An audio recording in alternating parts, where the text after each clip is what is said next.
going to be showing you guys how to make homemade almond milk.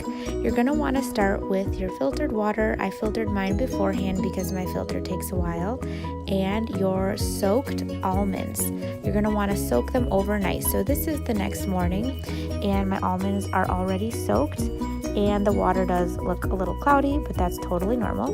And you're going to want to get your blender out. Just a regular old blender, it works just fine. And you're going to fill it halfway with water, or else it will splash out if you put too much water in there. So you're going to put your soaked almonds in there after you dump the old water out, and a couple dates, depends how sweet you want it, and then a 1/4 teaspoon of salt.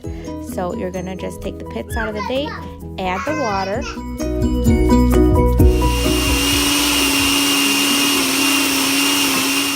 So I blended that on high for 2 minutes, and then what we're going to do is we're going to take it, unplug that, and take it over here, and we're going to do, right here I have a strainer bag. It's just like I got on Amazon, and basically you just pour the almond milk right there, right through this bag. So I'm going to do that next here.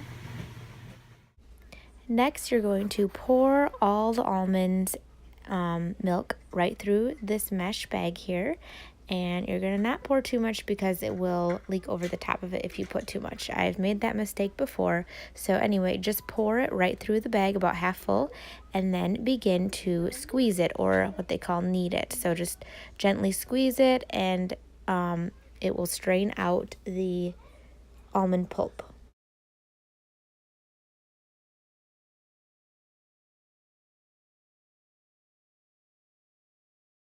You can also save the almond pulp when you're done and use it to bake into some muffins or whatever you'd like to, so that nothing goes to waste. Otherwise, you can compost it too.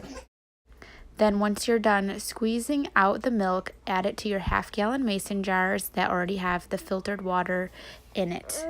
You don't have to dilute it as much as I do, but that's just what I find we like the best. And there you have it, some fresh almond milk. There you go. That's how you do it. And it's delicious and easy to make. And if you want something even easier, cashew milk, you don't even have to strain.